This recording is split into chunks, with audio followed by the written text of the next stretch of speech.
Thanks to Surfshark VPN for sponsoring today's video. Now, browsing the web is fun and all, but it's data mining happening to them on a daily basis, and there's a lot of it too, enough to make anyone hightail it out of there like Sonic here. What are you running from, Sonic? Someone sold data they weren't meant to have? Well, dealing with that is not too obvious, but with Surfshark VPN, you do have an easy one-for-all solution. On Windows, Android, or Apple products, whatever burns a hole in your wall faster with the click of a button, Surfshark turns you into an anonymous and hard-to-track user, giving you more freedom on the internet, keeps you away from prying eyes, and prevents companies from doing things like geo-blocking, where video and streaming services restrict your library simply because of where you live. That's all non-issue thanks to Surfshark. You start up their service, you choose your location, you refresh the page, and there you go, your favorite show that you couldn't watch because you dared to live somewhere else, you inconsiderate scumbag. How dare you?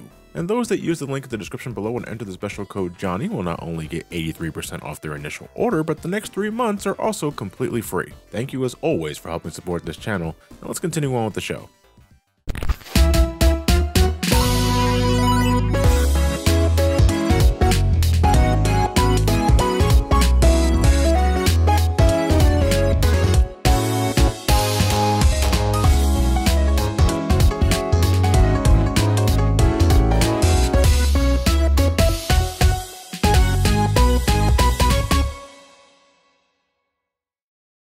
Hey, welcome back.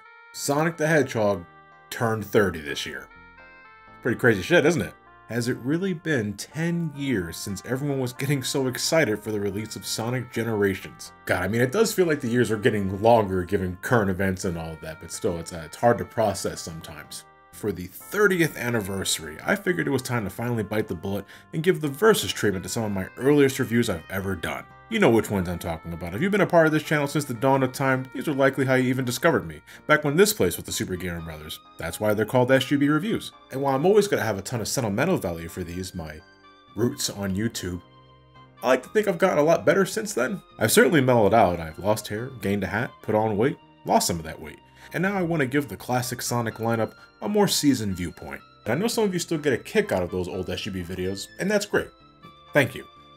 But these aren't just going to be the SGB reviews again, these are Versus videos. Instead of a sugary Pepsi, there's a strong, bitter coffee.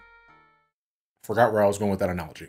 And where the hell do I even start here? It's Sonic the Hedgehog, you know who he is, or it's very likely you know who he is. I'm still going to dive deeper into it like I do any other series, but when it comes to Sonic, I can't help but feel it's a little redundant. But let's assume you're new here. I've been a fan of Sonic since the early 90s, though I can't pinpoint when exactly I was first exposed to the Blue Mutant. My earliest memories involved the family renting Sonic 1 from a Blockbuster West Coast video. I don't know, I didn't even play it back then. I just watched someone else did, a let's play before the genre took off a decade and a half later. But despite not getting to play it, my young mind was already enamored by the Blue Hedgehog. And no, it wasn't because he was fast, it wasn't because I thought Mario was lame, I thought Mario was perfectly fine, thank you very much. No, just from a design standpoint, I thought Sonic looked cool. The cartoony face, the cool blue fur, those striking red shoes. And I'm sure Sega would be happy as shit to hear that back then, because that was kind of the entire point with Sonic's design. Now you might be wondering why I'm so adamant on showing the PAL box. Well, first off, this was a gift from a fan turned friend, so thank you again, Rob, if you happen to be listening in.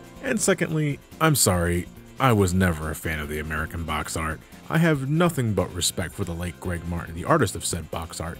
And hey, I don't like the Sonic 1 cover, but the sequel, that shit is truly iconic. That's some good art right there. But no, it's the plastic look, it's the ass brow, the buzzsaw mohawk. Never was big on that, but that's just me, you know, different strokes for different folks. Either way, Sonic grabbed me at a young age. Let me rephrase that. Sonic got my attention at an early age, and that was that. I wanted to see more of this dude, and it helped that a Sega Genesis was never too far off. I had multiple family members across multiple households that had a Genesis. It's how I discovered Sonic, Streets of Rage, Miss Pac-Man, all those games.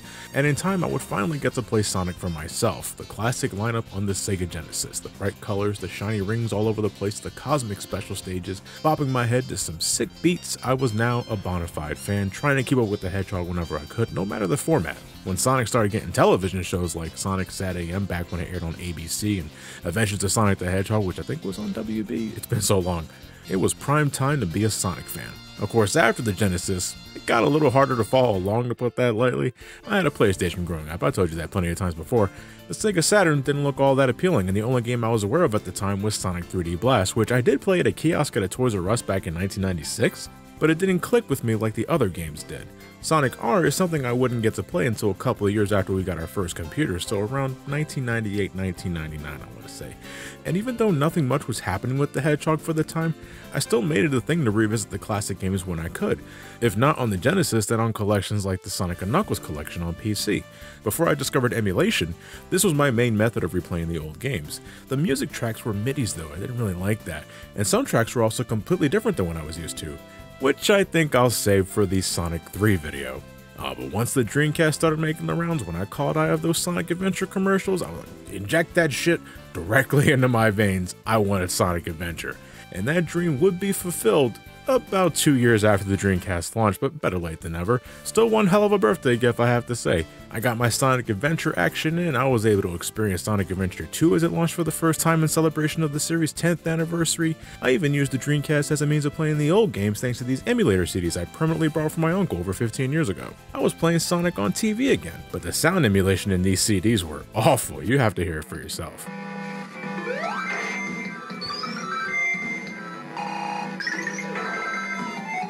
Dear God, it's like Crazy Bus. Anyway, my point to all of this. While I know I may come across as overly critical and pessimistic with Sonic, especially in the last 10 or so years, you have to understand, Sonic left a huge impact on me as a kid. So whenever I see him doing what I consider dumb and unnecessary shit, it sort of stings because I know the dude can do better. I've seen him do better. And when he does do better, well, I go apeshit. Watch the Sonic Mania video. And don't get me wrong, if a game is fun in its own way, then I try my best to recognize that, even if it isn't something I personally wanted. But the one thing that always drives me nuts with Sonic nowadays is Sega's refusal to keep things consistent. They get something good going and then it's like, nah, it's enough. Knock them down a peg.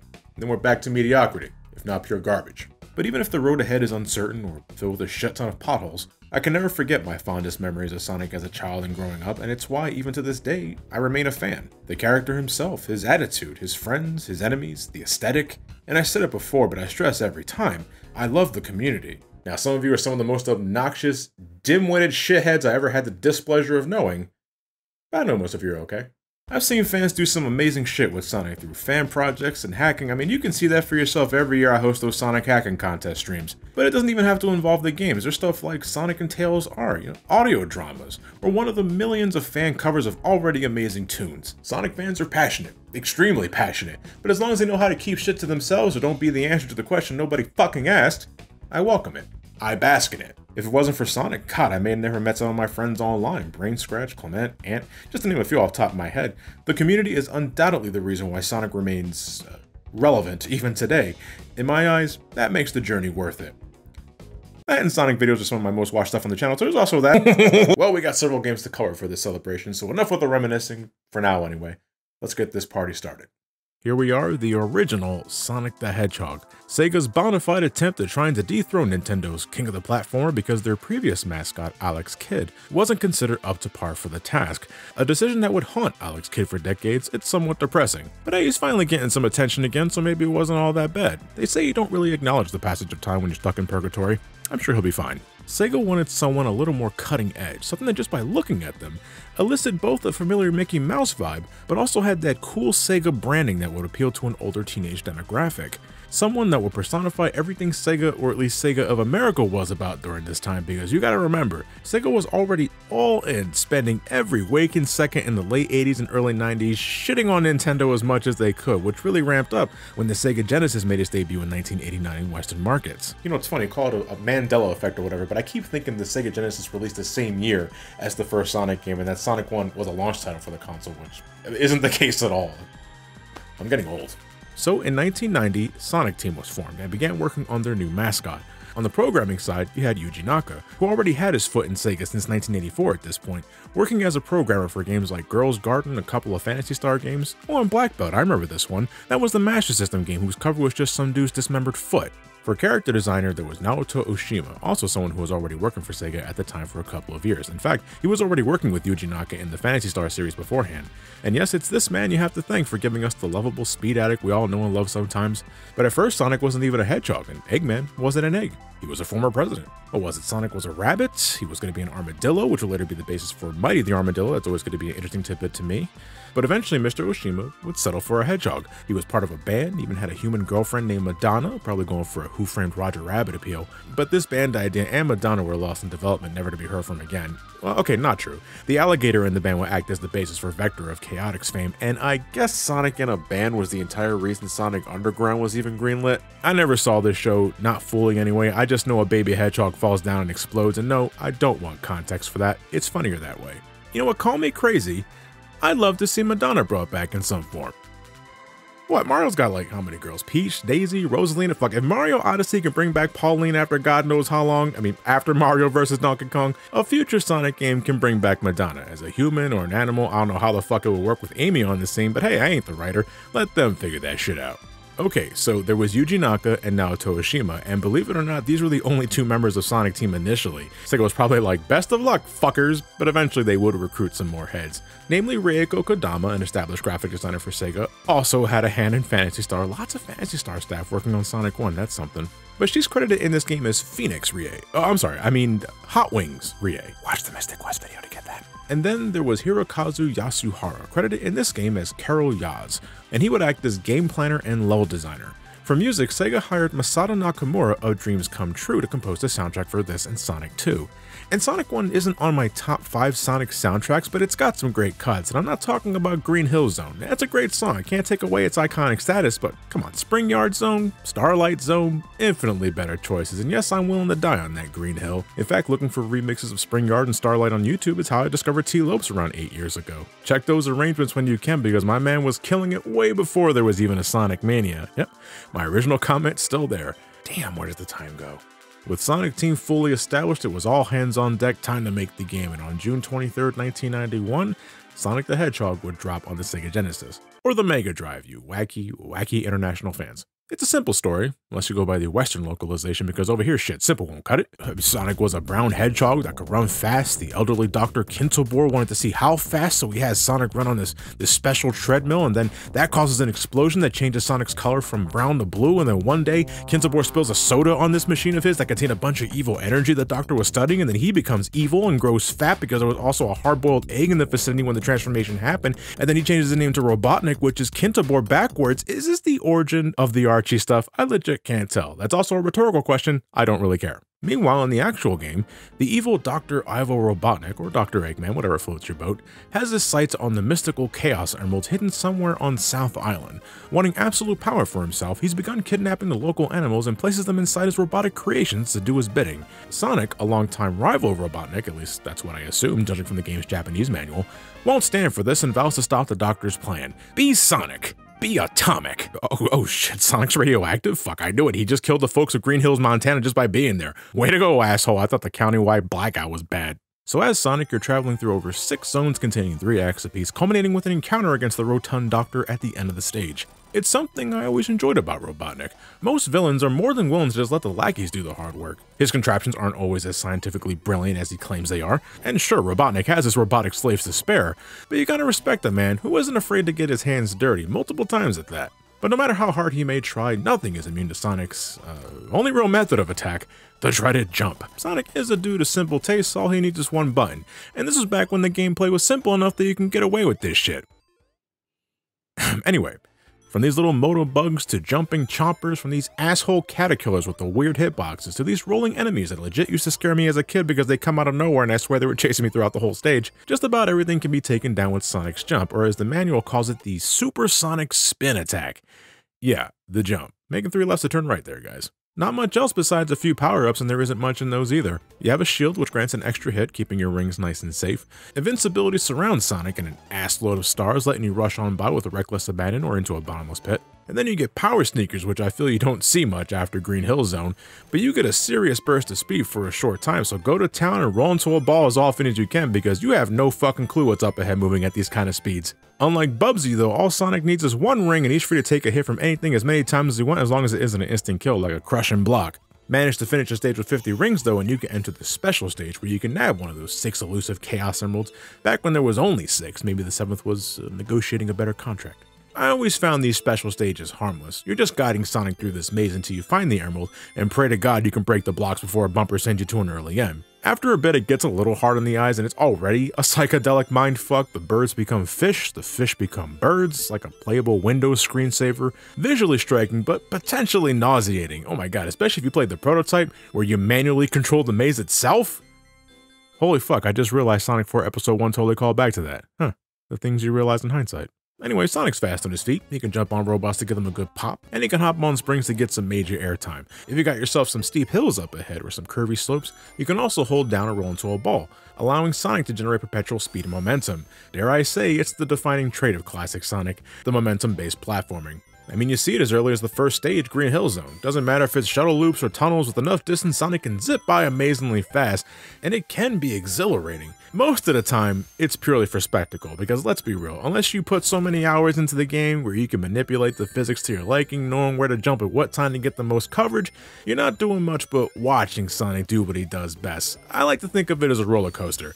Sure, you may not have much influence when things take off, but that doesn't mean you can't enjoy the ride. And it helps that moments like these are just moments and not constant uncontrollable sequences of automation, which I think some future 2D games and especially 3D games are guilty of. Even then in Sonic 1, moments like this are often fleeting, because it feels like Sonic 1's level philosophy, much like my elixir of life, is based on energetic highs with that inevitable crash. The game lures you with a false sense of security with Green Hill Zone, a bunch of alternate pathways, so many goodies, bright lights, colors all around, and then wham, you got Marble Zone next, where it's all blocks, some questionable hit detection with jumps and enemies, seriously what the fuck was going on there, and you got slow as shit lava surfing. Ironic, considering who Sonic was marketing against at the time. I bet you didn't see Marble Zone a whole lot in commercials. There's not much blast to process here. Unfortunately, this seems to be the trend with Sonic 1's overall flow, because after Marble Zone you have Spring Yard Zone, an ultimately faster stage than Marble Zone, no doubt, but it's got its share of slow and annoying obstacles too, like these elevator blocks which shits on the pace, and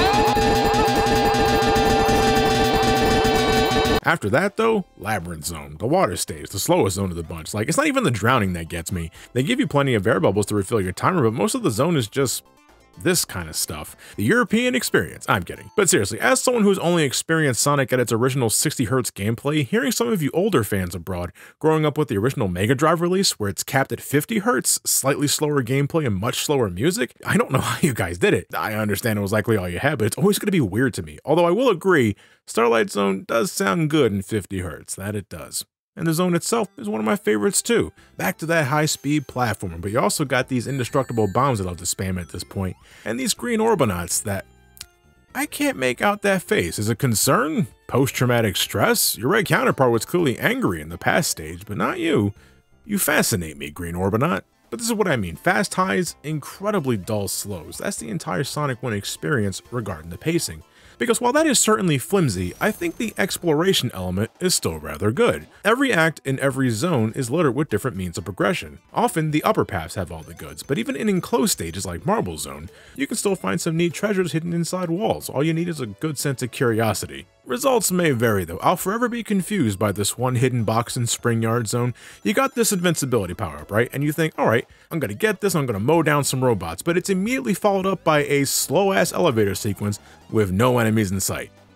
Was it just a design snafu? An inside joke? Part of me feels like they're trying everything to recreate the magic of Green Hill Zone, but not quite capturing lightning in a bottle twice. Then you get to the last zone, Scrap Brain, where it's just fuck you. Hell, the stage punishes you right in the opening seconds. Just go and hold right and watch your dumbass fall down the opening booby trap. And that makes me laugh now more than anger me, but it's like, kiss my fucking ass. Hot damn, that's only a part of it though. Awkward spinning cylinders that make the control so clunky, conveyor belts that make it hard as shit to build up speed, some combined with crusher blocks that makes my hands all sweaty and tense, spinning buzzsaws, one that even chases you when you think you're safe. Sweet dreams, kids. Above every other zone in the game, it's the one where sticking to the high ground is paramount, because down below, Robotnik wants your ass dead. I still think it's one of the most difficult finales in the series next to Eggman Land and the Advance games, if just because of how constantly dangerous it is. At least, it's not overly long, with Act 3 being incredibly short, if you know the proper shortcut. If not, Labyrinth Zone Act 4. Hooray, speed, yay, fuck Mario. I used to hate this final battle against Robotnik as a kid because I would get all jumpy when I was about to be crushed. But now it's not so bad for me anymore. One of the simpler final bosses, despite having no rings. But you finish the dude off, whack him one more time as he tries to escape. You can choose not to attack him, but baby ain't raised no pacifist bitch. And there we go, Robotnik has been thwarted. Get all the Chaos Emeralds, and he filled Green Hill Zone with more plants than it needed, honestly, but it's pretty to look at, so I guess it was worth it. And watching Robotnik jump on the end credit will always be satisfying to me. That poor end credit, though. This is not my favorite classic Sonic by a long-ass mile, but it's still a game I have played too many times to count. Sonic 2 and Sonic 3 improve on this in just about every way possible. Sonic 2 introducing the spin dash alone is enough to instantly rank it higher in my opinion. Damn, it's hard to play a 2D Sonic game without the spin dash. But this game isn't terrible on its own feet. It's not very long, it doesn't require a whole bunch of brain cells, it's a relatively comfortable time despite the haphazard flow and design. It still looks good too. Green Hill obviously had the most effort placed in it. No other zone gets as vibrant and crazy with the detail as this stage if you ask me. But other zones have their appeal. Spring Yard is something I once again bring up. It's the precursor to the casino stage, and I was always fascinated by the background design on this place. Is this a city at night? Is it abandoned? Sort of creeps me out. And it's way better now than it was back in development because, God, this is kind of a mess and somewhat daunting. Goodbye? Is that a threat? I don't want to be here anymore. Fuck this place. For the first game, Sonic 1 could have certainly done worse. I mean, it has done worse, which is why I avoided Sonic Genesis on the GBA. Look, sometimes I don't want to deliberately talk about inferior ports that are the equivalent of a cancer on my ass. Sonic Genesis is bad. Don't play Sonic Genesis. I stuck with the Genesis original for most of this video. The controller will always be my preferred means of playing these games, but nowadays, I'm playing Sonic 1 on my mobile phone via the Taxman version, where you can enable the elemental shields from Sonic 3. Make Marble Zone actually fast-paced for once, look at him go. The spin dash is here, instantly makes this version better. Shut up. You also got the Insta Shield, one of my favorite moves in Sonic period. I'll save that for Sonic 3. You can play as other characters, like Tails, with some stages even have new level design to accommodate them. There's even an exclusive 7th special stage where you can nab that final emerald and get Super Sonic for your troubles. Ah yeah, Super Sonic, here we go baby, time to blast off with Sonic Speed. Oh, Sega seriously needs to give this a fucking console release already, and spoiler warning, I'm gonna be saying the exact same shit for the next video. It's 2021. And I'm still saying this shit, and I can only hope that the upcoming Sonic Origins collection for next year will finally rectify this, and that's what my ass needs, another Sonic collection and another copy of Sonic 1. I have so many goddamn copies of this game, you'd think I was a Sonic fan or something. God forbid. A part of me feels I can make a video on just the collections alone, but you know, that can wait. So next up is, frankly, one of my favorite video games of all time. There's just no hiding that, but I still want to dive deep into what Sonic 2 really means to me. So I'll see you guys in Sonic the Hedgehog 2, what's probably my most predictable video I've ever made to date, besides the upcoming Sonic 3 video. Happy to have you here anyway. That said, thank you all for watching, stay safe, wash your hands, wear a mask if you decide to go outside, get vaccinated if possible. Have yourselves a fantastic night,